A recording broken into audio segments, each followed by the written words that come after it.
শরিয়া শাসন চাই, তাই না? এই কথাটা বলার কারণে আমরা নানা দিক থেকে নানা রকম বাধা বিপত্তির মুখোমুখি হই। আমি জানি না এটা কি এমন নতুন কোনো কথা যা 1400 বছর পরে কেবল আমরাই বলছি। আমাদের সাথে আপনাদের ওয়ালা আছে, বাড়া নাই। আপনাদের সাথে আমাদের কি আছে? ওয়ালা, দ্বীনের ওয়ালা আছে। আপনাদেরকে ইসলামের শত্রুরা যদি আপনাদের পিছনে লাগে, আমরা কখনোই শত্রুদের পক্ষ অবলম্বন করবো না, আপনাদের জন্য বুক পেতে দেবো ইনশাআল্লাহ। ঠিক আছে?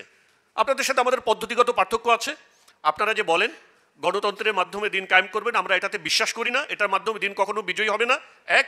এবং the system itself bring some sort of কুফুর। এই সিস্টেমটা মানে অটোমেটিকভাবে কিছু কুফুরি অ্যাক্টিভিটিকে অবধারিত করে তোলে। আন্তর্জাতিক সন্ত্রাসী যারা, তাদেরও এখানে কি আছে? দৃষ্টি আছে। তাদের কাছে বোমারু বিমান আছে, তাদের অনেক শক্তি আছে, ক্ষমতা আছে, তাই না? সো আমরা তাদের কারোর নজরের কি নই? বাইরে নই। কিন্তু আমরা বিশ্বাস করি তারাও আল্লাহ তাআলার নজরের বাইরে নয়। এবং অবশ্যই তাদের শক্তিমত্তা এবং তাদের বোমারু বিমান যতটুকু উপর থেকে উঠতে পারে, আমার আল্লাহ তাআলার শক্তি সে সব তার চেয়েও অনেক উপর থেকে তাদেরকে কি করে নিতে পারেন? সুতরাং আমরা যে দাওয়াতি কাজকর্মগুলো করছি, এখন এই আলোচনার ভিতরে আমরা একটা কথা খুব প্রবলভাবে বলি, সেটা হলো আমরা শরিয়া শাসন চাই, তাই না? এই কথাটা বলার কারণে আমরা নানা দিক থেকে নানা রকম বাধা বিপত্তির মুখোমুখি হই।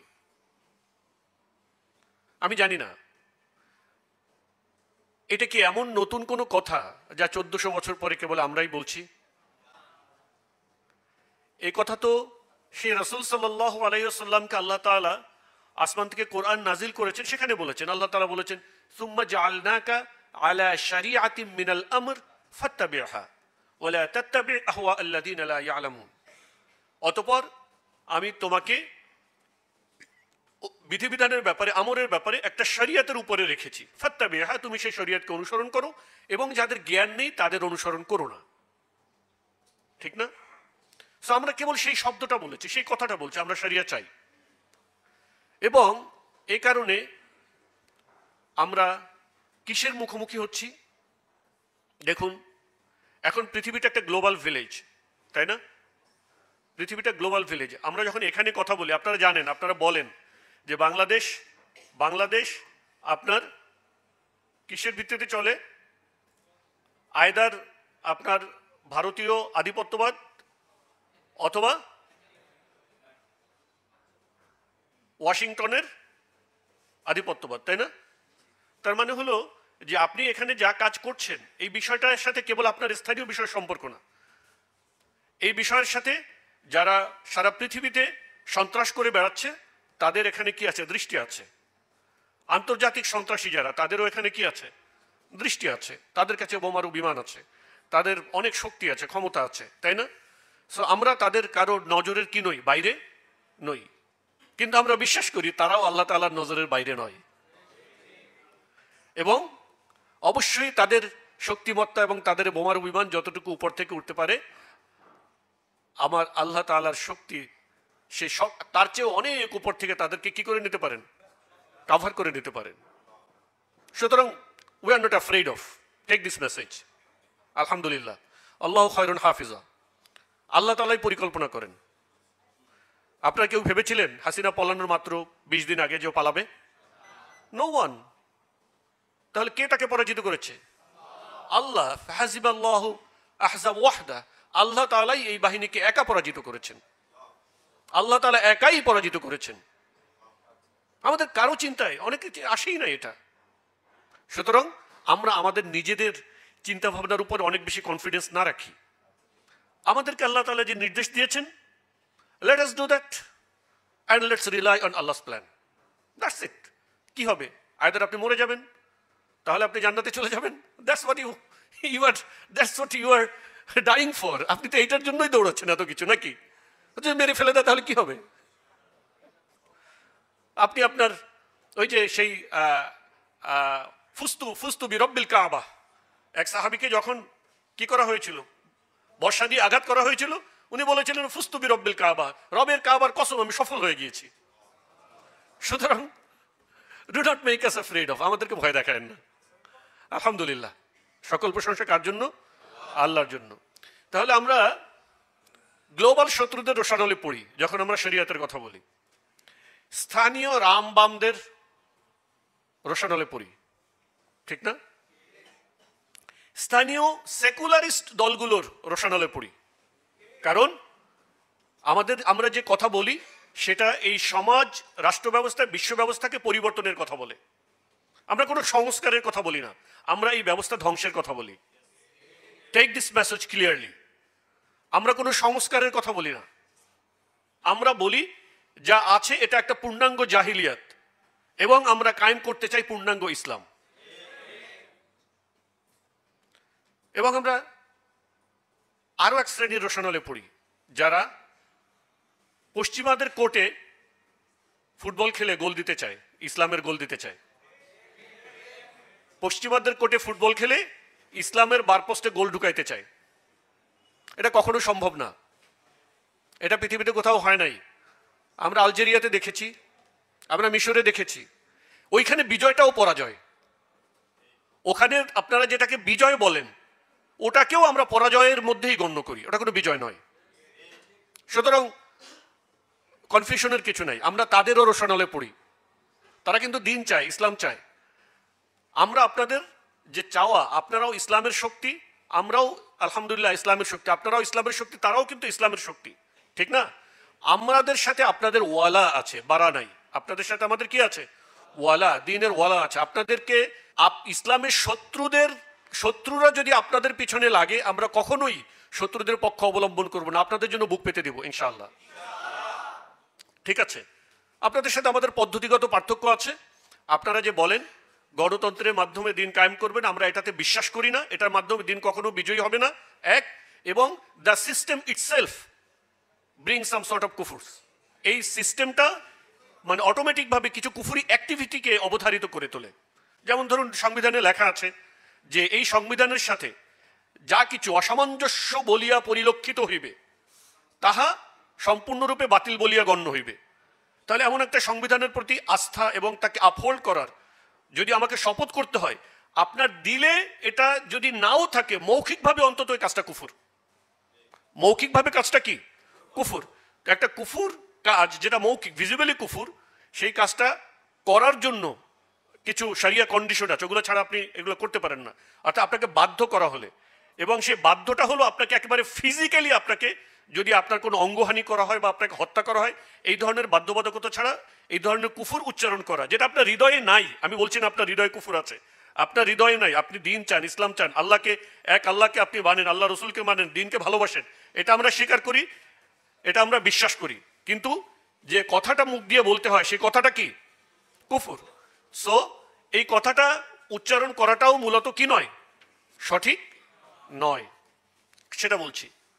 এরপরে দেখবেন যে বেদাতি ও এস্টাবলিশমেন্টের দালাল যারা কৌতুক করে বেড়ায়, দিনের নামে গান গেয়ে বেড়ায়, এরাও আমাদের শত্রু। কারণ তারা জানে যদি শরিয়া ব্যবস্থা আসে তাহলে এইসব ইসলামের নামে কৌতুকবাজি চলবে না।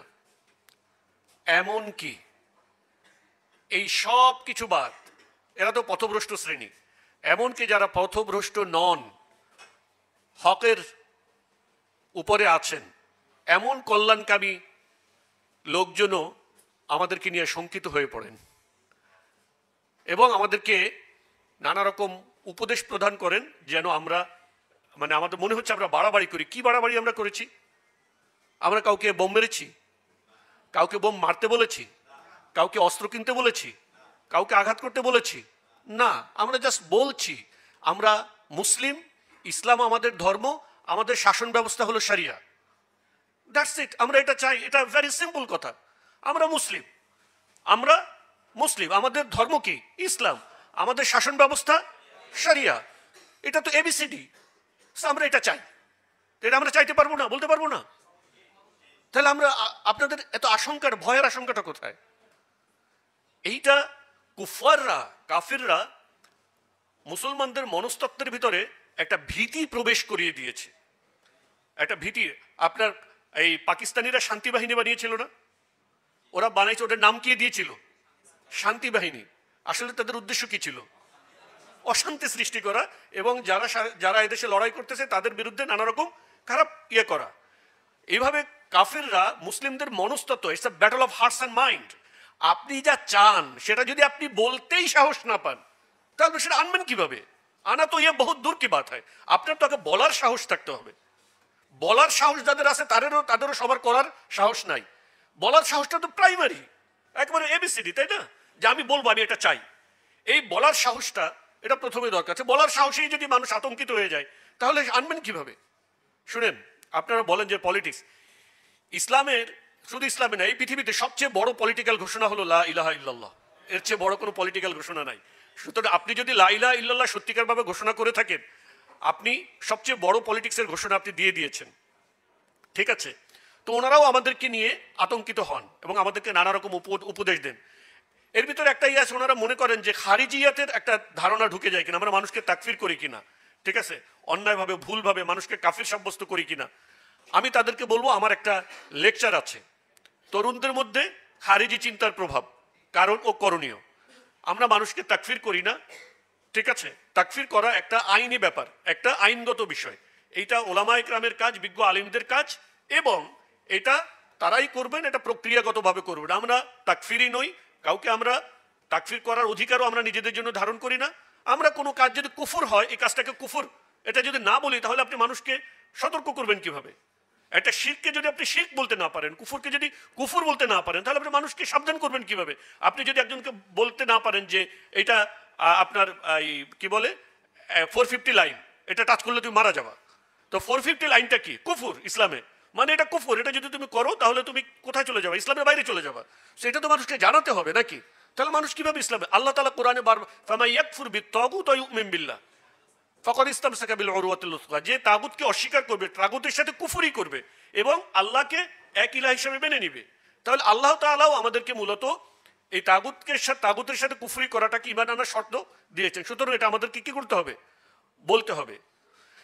সুতরাং যদি কেউ আতঙ্কিত হয়ে থাকেন এই কারণে যে আমরা তাকফিরি কিনা, খারিজি কিনা এবং মানুষকে আমরা তাকফির করি কিনা, তাদের জন্য আমি বলবো যে আপনারা আমার যে ভিডিওটা আছে সিয়ান সেমিনার 1-এ আমি দিয়েছিলাম তরুণদের মধ্যে খারিজি চিন্তার প্রভাব, আপনারা এটা দেখবেন। আমাদের অবস্থান আশা করি আপনাদের সামনে কি হয়ে যাবে? স্পষ্ট হয়ে যাবে ইনশাআল্লাহ। অনেকে মনে করেন যে আমরা তো এখন একটা মোটামুটি একটা অবস্থায় আছি, আমরা নিজেরা নামাজ কালাম পড়তে পারতেছি, একটা অবস্থা। তো যখনই আপনি কোনো কিছু পরিবর্তন চাবেন, তখন তো আপনাকে একটা কঠিন অবস্থার মধ্য দিয়ে যেতে হবে। তারা এটা দিয়ে আশঙ্কা করেন। দেখুন, এই পৃথিবীতে যদি আপনি কোনো কিছুর পরিবর্তন চান, তাহলে অবশ্যই আপনাকে একটা কঠিন অবস্থার মধ্য দিয়ে যাওয়া ছাড়া কোনো কি নাই, উপায় নাই। আপনারা হাসিনার পরিবর্তন চেয়েছিলেন না? এটা কি খুব আরামের সাথে হয়েছে? আপনারা বাংলাদেশ চেয়েছিলেন, এটা আরামের সাথে হয়েছে? আপনারা ব্রিটিশদেরকে খেদাইতে চাইছেন উপমহাদেশ থেকে, এটা আরামের সাথে হয়েছে? কখনোই কোনো পরিবর্তন আরামের সাথে হয় না। বলা হয় যে একটি বাচ্চার, একটি সন্তানের জন্মদানও রক্তপাত ছাড়া কি হয় না। একটা জাতির জন্ম সুতরাং কখনোই রক্তপাত ছাড়া হয় না। কিন্তু এর অর্থ এই নয় যে আমরা কি করছি, এখনই আপনাদের কোনো কিছু করতে বলছি বা কাউকে মারতে বলছি, কাউকে বোম মারতে। এটা একটা ন্যাচারাল প্রসেস, এটা যখনকারটা তখন হবে। এটা আপনি অ্যাভয়েড করতে পারবেন না, আপনাকে করতে হবে না, আপনাকে করা হবে। আপনাকে মারতে হবে না, আপনাকে মারা হবে, আপনি দেখবেন। সুতরাং কেউ যদি আতঙ্কিত হয়ে থাকেন, আমরা তাদেরকে কি করছি? আশ্বস্ত করছি যে আমরা এমন কোনো পথ অবলম্বন করছি না যেটা নিয়ে আপনাদের আতঙ্কিত হওয়ার কোনো কারণ আছে। মনে রাখতে হবে যে শুধু টিকে থাকাটা জীবনে বড় কোনো কিছু না। এটা কোনো বিশেষ সাময়িক সময়ের অবস্থা হতে পারে, কিন্তু এটা কোনো স্থায়ী ব্যবস্থা হতে পারে না টিকে থাকা, ঠিক আছে? টিকে তো আমরা হাসিনার সময় ছিলাম, তাহলে জীবন কেন দিয়েছি? তার মানে কি আমরা পরিবর্তন চেয়েছি। এবং আমরা মুসলিমরা আলটিমেট পরিবর্তনটা কি চাই? আমরা আসলে একটা ইসলামী সমাজ ব্যবস্থা চাই, যে ইসলামী সমাজ ব্যবস্থার মধ্যে সকল মানুষের অধিকার, ন্যায়, ইনসাফ কায়েম থাকবে। আমরা সেই ব্যবস্থাটা চাই। আমরা মানুষ হিসেবে আমরা এটা মেনে নিতে এবং পালন করতে বাধ্য, বস্তুগত কারণে না, মুসলিম হিসেবেই বাধ্য। আল্লাহ আমাদেরকে সৃষ্টি করেছেন এবং আল্লাহ বলছেন লাহুল খলক ওয়া লাহুল আমর, সৃষ্টি যার, বিধান তার। সুতরাং এটা কোনো জটিল কোনো প্রশ্ন না, জটিল কোনো বিষয় না, ভেরি সিম্পল।